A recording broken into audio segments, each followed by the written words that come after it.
Welcome to a new episode of System Update, our live nightly show.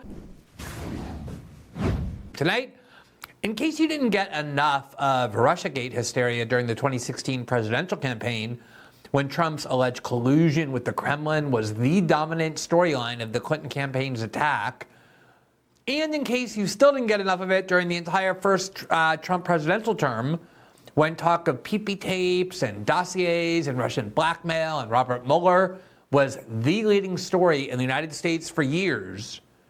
And in case you still weren't satiated by the tsunami of Russian talk leading up to the 2020 election, when Democrats and their allies in the CIA and corporate media actually succeeded in getting reporting about Joe Biden censored by big tech by falsely labeling it Russian disinformation, don't worry, there's a lot more coming as we head into the 2024 election. Earlier this week, the grande dame of Washington media, NBC News and MSNBC, Andrea Mitchell, who is also long the wife of former Federal Reserve Chair Alan Greenspan, announced that the 51 former intelligence officials who warned of, quote, Russian disinformation in the lead up to the 2020 election now feel, quote, vindicated in her words, despite the fact that the claim they made that the Hunter Biden laptop was Russian disinformation is every bit as much of a lie now as it was then. Somehow they feel vindicated. That is because major media outlets are explicitly preparing to label everything they dislike in this election year, from criticisms of Joe Biden to questioning the war in Ukraine and everything in between as, quote, Russian disinformation. With apologies to one of the world's greatest animals, these media operatives are like a dog who finds a toy they love and then refuses to release it from its mouth no matter what. Since 2016, they have been attempting to regain control of American discourse and politics by calling everyone a Kremlin agent and all dissent Russian disinformation. And amazingly enough, despite how tired and stale it is, they are clearly preparing for this to be their primary tactic to prop up Joe Biden and ensure that he is reelected and that the glorious war in Ukraine continues eternally. They unveiled it this week, and we will show you all of that. For now, welcome to a new episode of System Update, starting right now.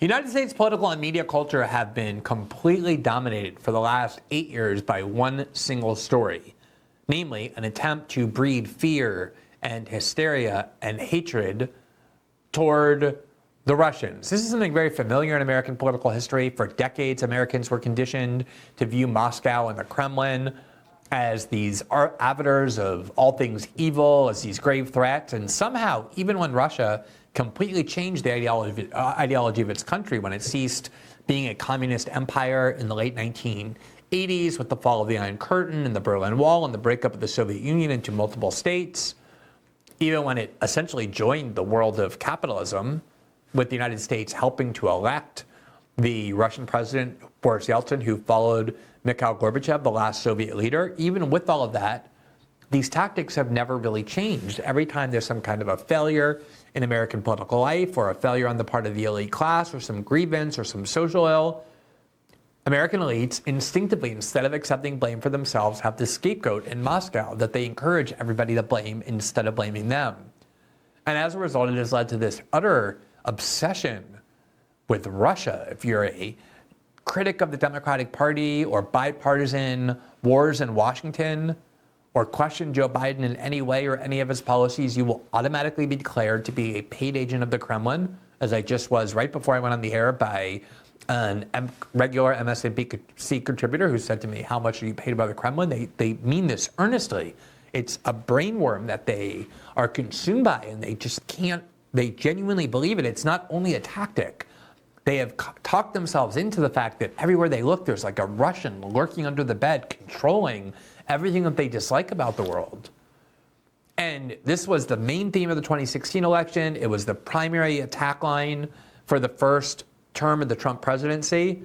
And it was the tactic used over and over to discredit any reporting that was derogatory about Joe Biden leading into the 2020 election as well, up to the point where they actually got major reporting on the Biden family's business activities in Ukraine and China and elsewhere censored by Twitter and then by Facebook by falsely getting the CIA to label this Russian disinformation when in fact all along these documents were real. So if you've had enough of that, sorry, you're going to have to live through another election cycle where the corporate media is throwing around these same concepts, these same terms, accusing everything of being blamed on Russia. And the reason I know that is because they're already doing it. They're already saying it. Here from NBC, just this week, is an article headline, Russia's 2024 election interference has already begun. They're not saying it's coming. They're saying it's already begun, which is another way of saying that their tactic of protecting Joe Biden by accusing everyone of being a Kremlin agent and every critical word about Joe Biden being Russian disinformation, that's what has already begun. Quote, Moscow is spreading disinformation about Joe Biden and other Democrats to lessen U.S. military aid to Ukraine and U.S. support for NATO. Former officials and cyber experts say, quote, U.S. officials and experts are most concerned. I'm sorry, who's most concerned? Oh, don't worry, it's U.S. officials and experts. The people have an incredibly long and storied history of telling the truth, of being incredibly reliable in everything they say. When you hear from corporate media that U.S. officials and experts are saying something, there's one thing you know, you can take it to the bank. It's filled with integrity and truth. And what they're saying now is the following, quote, U.S. officials and experts are most concerned that Russia could try to interfere in the election through a, quote, deepfake audio or video using artificial intelligence tools or through a, quote, hack and leak, such as the politically damaging theft of internal Democratic Party emails by Russian military intelligence operatives in 2016. Now, just look at what they did there. First of all, they're saying one of the dangers is that we could have a deep fake audio or video. So if, for example, there appears a video or an audio of Joe Biden talking to Hunter Biden about a bribe or some other scheme, you're already primed to dismiss it as a deep fake by artificial intelligence perpetrated on you by Russian military intelligence operatives. But then there's a second category that they're warning about, which is a hack and leak, such as the politically damaging theft of internal DNC emails by Russian military intelligence operatives in 2016. Now, there's a kind of a slight difference between these two categories. For example, a fake audio or video would actually be fabricated. But the emails that came from the DNC in John Podesta's email inbox were completely authentic and genuine. They shed a lot of light on what Hillary Clinton and the DNC were. In other words, one is false and one is true. And what they want to do is prime you to anticipate that anything you hear that's derogatory about Joe Biden, you just immediately put it into the category of things that you should ignore because they come from Russia, and therefore are things that you should disregard, even if they're true. What actually happened in the history of the U.S. media, and there was just somebody from the New York Times who got fired for his role in publishing the heretical column during Black Lives Matter by U.S. Senator Tom Cotton, the Republican of Arkansas, who called on the U.S. government to use military force to crush the protest movement, to quell it on the grounds that it was violent. And the two senior New York Times editors who were responsible for publishing that in the New York Times, even though it was a U.S. senator who wrote it, got fired. And one of them recently wrote an article in The Atlantic this week, in fact, saying that his experience with the New York Times was that during the run-up to the 2020 election, U.S. media outlets were completely unwilling to publish anything that might reflect negatively in any way on Joe Biden because they were so desperate to ensure that Donald Trump lost the election. And that was exactly my experience as well. I quit The Intercept in October of 2020, right before the election, because of it. And any person who's honest will admit that the media was kind of willing to be critical of Hillary Clinton in 2016, primarily because they just assumed she was going to win. Everybody thought she was going to win. And so nobody thought it mattered. And then when Trump won and Hillary lost, media outlets had a complete meltdown. They completely transformed themselves. They said, we can never do this again. We can never report negatively again on someone running against Donald Trump. Even if it's our job as journalists to do that, we have to prioritize our role as activists, as Democratic Party partisan activists, because there's nothing, not even our journalistic duties, more important than ensuring that Donald Trump loses the election. And that's what journalism did in 2020. It completely renounced whatever residual notion of journalistic duty there was. And in 2024, it's going to be even worse. They've convinced themselves that Donald Trump is worse. This is like the more dictatorial version of him. He might do things like try and imprison his political opponents. Can you imagine living in a country where that's done? Or politicizing intelligence? God, what must that be like? So they're saying Donald Trump is so evil he might try and prosecute his political opponents, or he might try and politicize intelligence. And therefore, we have to do everything possible to protect Joe Biden, including making sure that any negative reporting is immediately dismissed as coming from the Kremlin. Quote, NBC goes on, the type of pro-Russia online propaganda campaigns that thrived on Twitter and Facebook ahead of the 2016 US presidential election is now routine on every major social media platform. Though it's rare for individual accounts to go as viral now as they once did. Moscow and its proxies have long sought to exploit divisions in American society, but experts and former officials said, wait, who said?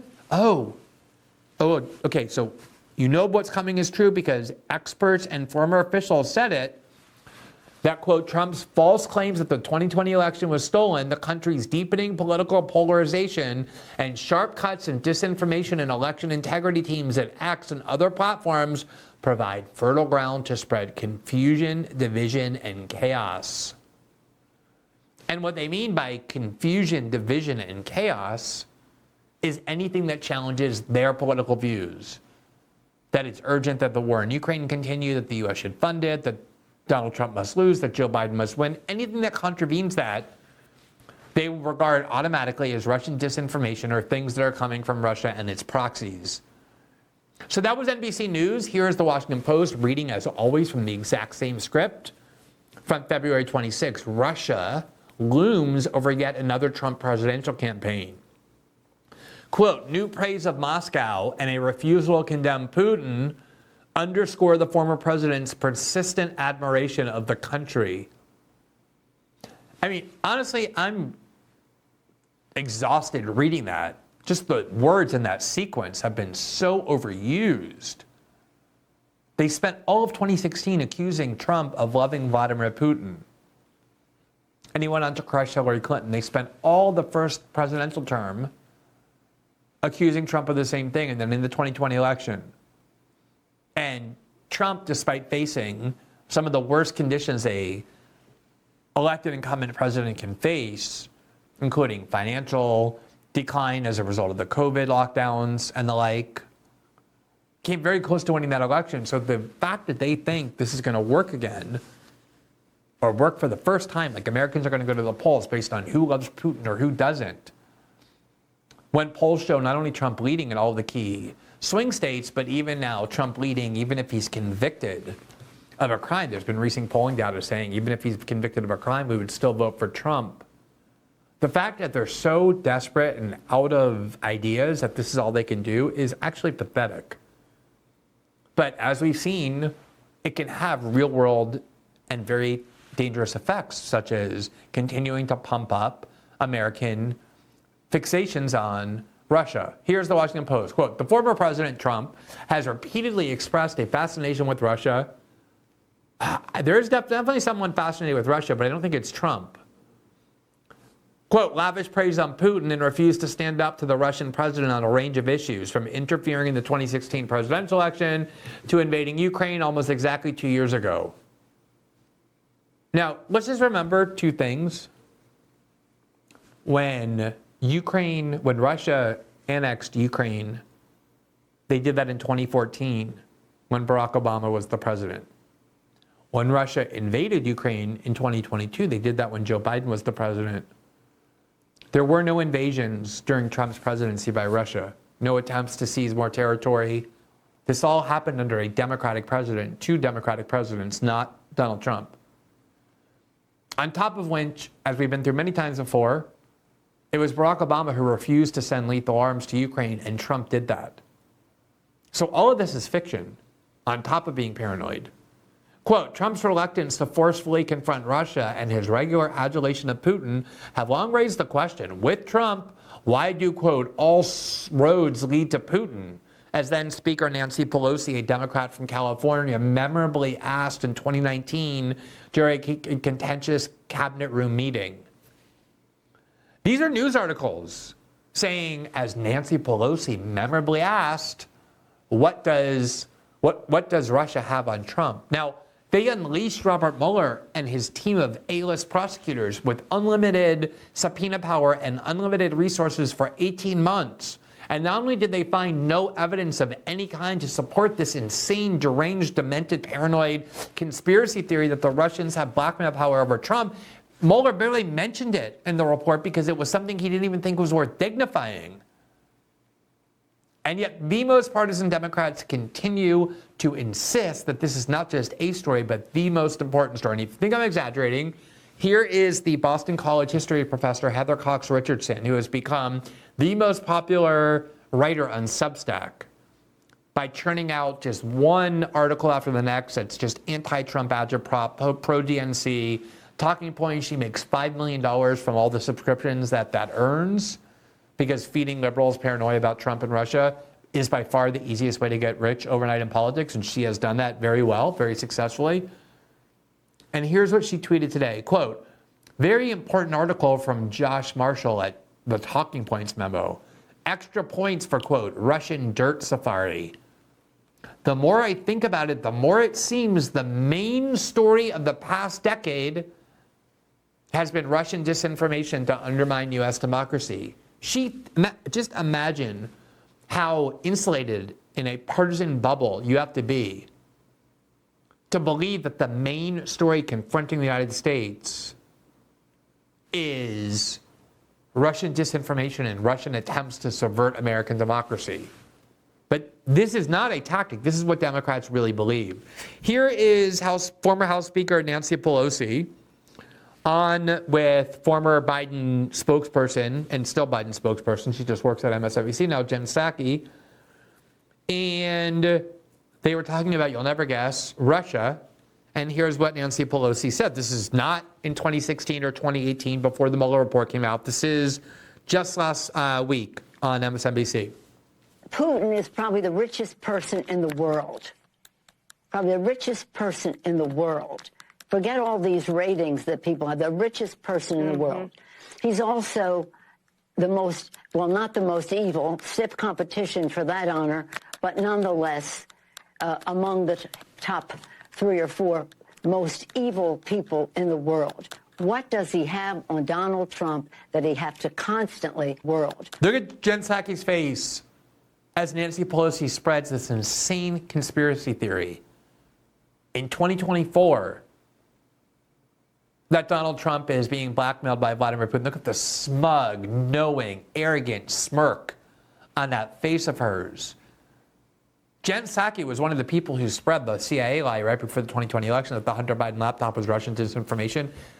They don't learn because they don't want to learn. They realize that this constant paranoid Russia script helps the Democratic Party win, or they believe it will. And so as Nancy Pelosi, look at the face already just on the screen, this smirk, this nauseating smirk as this old lady spews this completely demented conspiracy that has been debunked over and over. Look at the Mueller report. Where is the evidence that Donald Trump has anything, or Vladimir Putin has anything on Donald Trump, let alone has been systematically blackmailing him to serve Russia's interests? And they put Pelosi on to say this with no evidence. These are the people who insist. They hate disinformation. They hate conspiracy theories. Nobody spreads it more. What does he have on Donald Trump that he have to constantly be catering to Putin? Telling Putin, go into these countries, NATO countries. NATO was there to stop Russia, to keep Russia out. They have been successful for nearly 75 years. We will celebrate that security success. And then we have, what's his name? I usually have him nameless, saying he doesn't support NATO and encouraging Russia to invade NATO countries. He who shall not be named. I know Voldemort well, so there's another guy kind of like him. What do you think? We're all wondering this question. Oh my God, that's so cutting and so effective and so mature. Now they won't name Donald Trump as they spend all their time talking about him. How incredibly clever. Trump's comments, as always, are being distorted. What he said was that, look, if we're going to have NATO, the Europeans need to pay their fair share. Why do we have to pay so much more to protect Europe? And they need to pay up. And if they don't, we're going to pull out of NATO, or we're going to tell the Russians, we're not in NATO anymore. You can go do what you want. We're not going to protect Europe if they don't pay. And so, of course, they try to turn this into some like literal policy platform that Trump is encouraging Russia to go attack NATO, as opposed to a hyperbolic way of saying that the Europeans have to pay their fair share. And it isn't true that NATO was created to prevent Russia from going into Europe. NATO was created to prevent the Soviet Union from going into Europe, because the Soviet Union was a empire that was looking to expand its territory, had taken over all of Eastern Europe. The Soviet Union hasn't existed for more than 30 years. It doesn't exist any longer. And yet they continue to act like the Cold War is still going on, even though they were the ones, when Mitt Romney said Russia was our #1 geopolitical threat, who mocked Mitt Romney for being trapped in the Cold War. That was in the 2020 debate, the 2012 debate, when President Obama mocked Romney for warning about Russia by saying, oh, the 1980s are calling, they want their foreign policy back. And these people are completely trapped in the Cold War, where they're trying to encourage people to believe that Russia, which Obama mocked as a regional power at best, with an economy smaller than Italy's, a country we don't have to worry about and to go to war with, is now somehow this, not only a threat to the United States, but the greatest threat. This is the biggest story there, is what Russia is doing to the United States. They want Americans to think, with all their struggles and all their problems, that the biggest concern they have is Vladimir Putin and Russia. Just to show you how instinctive this is, how demented it is in Democratic Party liberal politics, here was Nancy Pelosi at the end of January on CNN, when being asked about Israel and U.S. support for Israel and the jeopardy that might put Joe Biden in with angry leftists who are mad at him for financing the war in Gaza, and the protesters who are denouncing Joe Biden. Remember what Nancy Pelosi said about them. They're in front of my house all the time. So I have a feeling for what feelings they have. But we have to think about what we're doing. And what we have to do is try to stop the suffering in Gaza. This is women and children, people who don't have a place to go. So let's address that. But for them to call for a ceasefire is Mr. Putin's message. Mr. Putin's message. Make no mistake, this is directly connected to what he would like to see. Same thing with Ukraine. It's about Putin's message. I think some of these protesters are spontaneous and organic and sincere.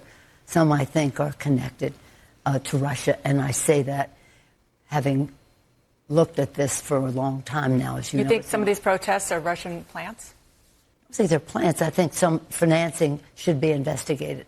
And I want to ask the FBI to investigate that. So, just to be clear there, Nancy Pelosi is angry that there are protesters outside her house. She's one of the most powerful politicians of the country, and so they're protesting outside her house because she and Joe Biden support and are financing the war, the Israeli war in Gaza. Now, her response to that is to say, oh, I think these people are Russian agents. They're doing the bidding of Vladimir Putin. They might even be paid for by the Kremlin. And I think the FBI, I'm going to get the FBI to go investigate them. I'm going to call the FBI and investigate these leftist protesters who are angry at the Democratic Party because they're probably doing Vladimir Putin's bidding.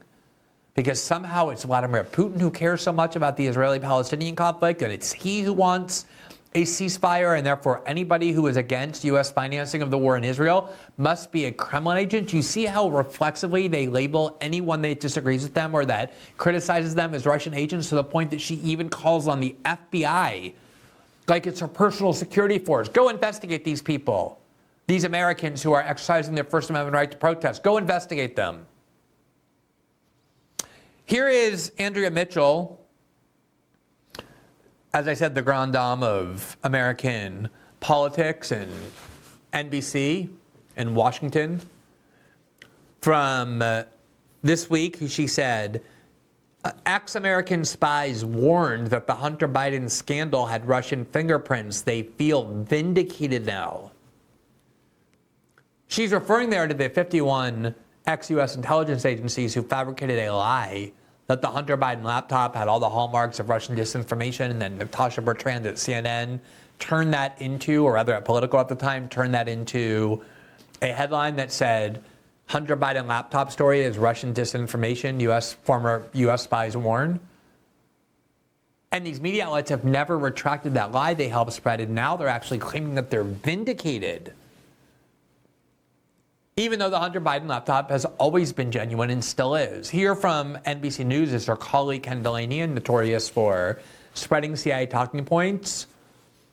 You can go Google Ken Delaney and CIA, and you'll see how many stories there are about how often he has gone to great lengths to aggrandize and serve the CIA. Also from this week, here's the article that he wrote that Andrea Mitchell was touting. Quote, former U.S. spies warned in 2020 that the Hunter Biden scandal had Russian fingerprints. They feel vindicated now. Quote, the Justice Department said this week that informant Alexander Smirnov invented a story about $5 million bribes paid to Joe and Hunter Biden, is also, quote, peddling new lies. And part of that story was that he went and spoke with Russian intelligence agents. And so now somehow they're trying to retroactively validate a completely different claim.